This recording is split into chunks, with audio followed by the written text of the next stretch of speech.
adjacent to it. We are going to have, it's going to branch out all our ingress and egress routes into the city. We'll have a police presence, also a traffic presence, because we want to move traffic for people coming in.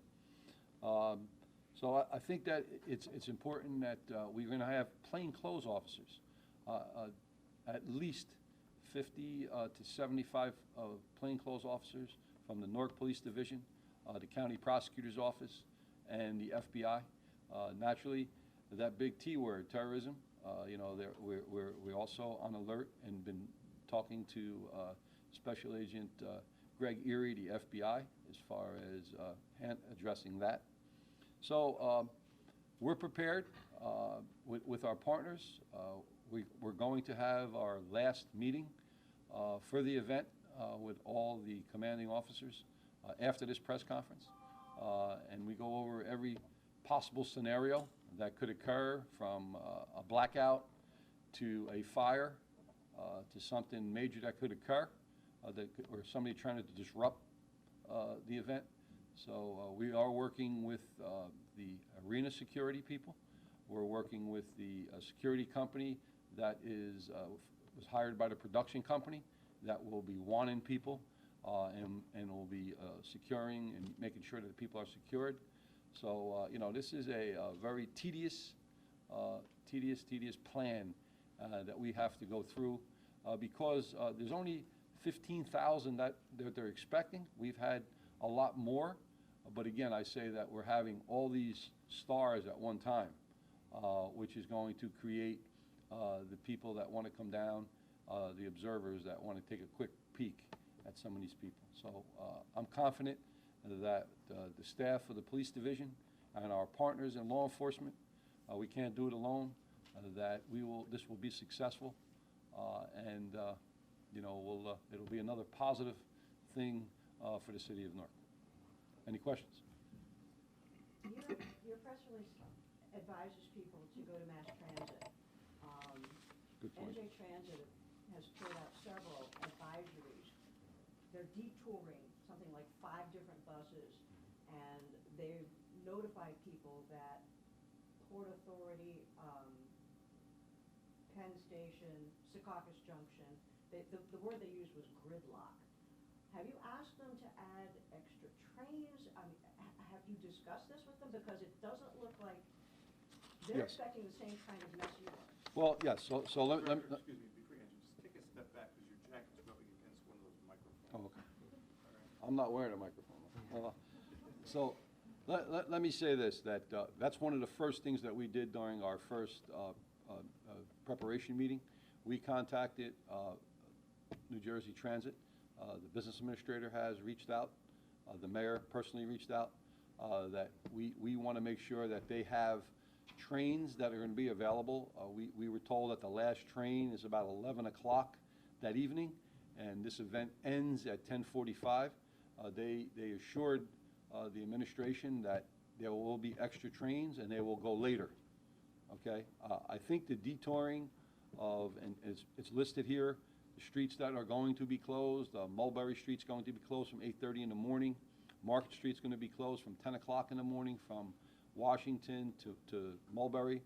I think Broad Street, the one lane of traffic northbound from Franklin Street to Lafayette Street, is going to be closed from about 4 o'clock that afternoon. I think that we've sent out notifications to our partners in the downtown area and the corporate world down here in our corporations and businesses.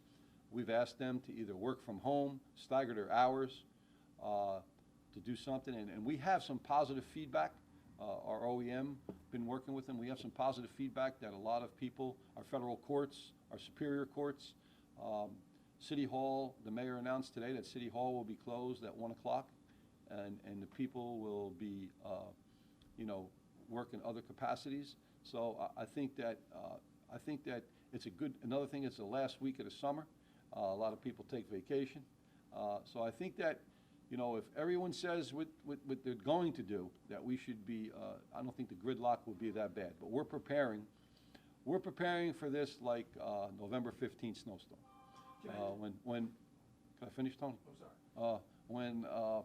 When you know, when the arteries clog up, the heart stops. And we want to make sure that the arteries are all open, that people can come into the city and leave the city to the best that we can do. Tony?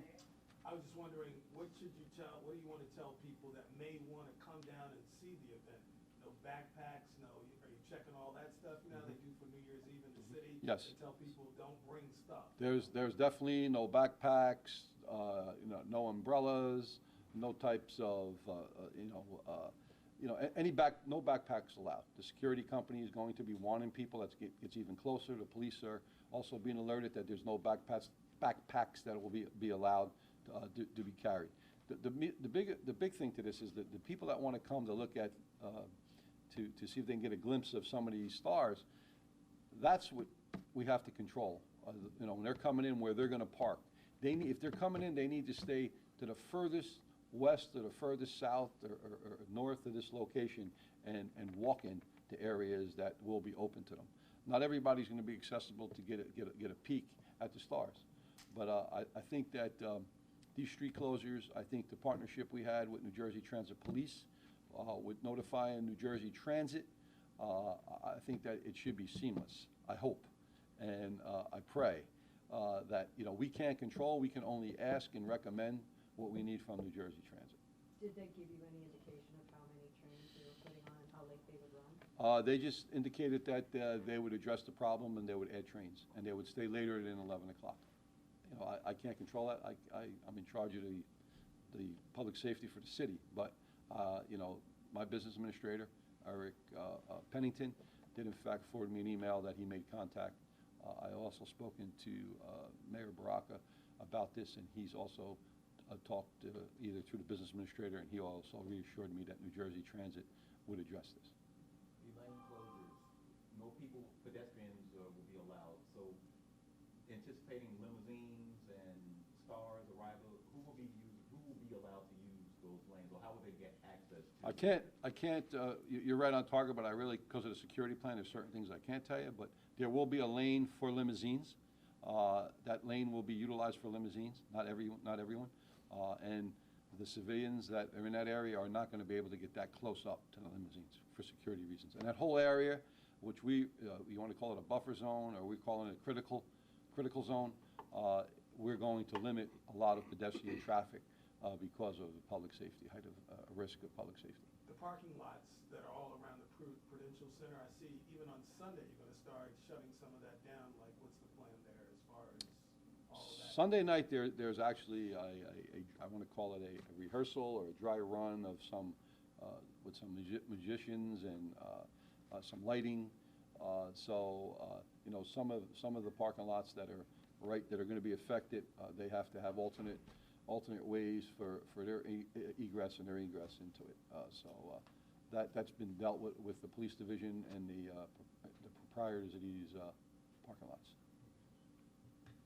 Anything else? I don't wish you the worst, but of course with the era of, I hate to say it, mass shootings, what do you do to... We are prepared. We have, you know, you're never prepared for something totally, for a mass shooting, but we have SWAT teams within the Newark Police Division, our SWAT teams. We have SWAT teams that we have that are assisting us from other municipalities. So, like I said early on, Tony, we're prepared, and we're preparing for the worst. And hopefully Tuesday morning, you'll all be here saying what a great job we did. What do you think of this whole thing? I think it's a positive thing for the city of Newark.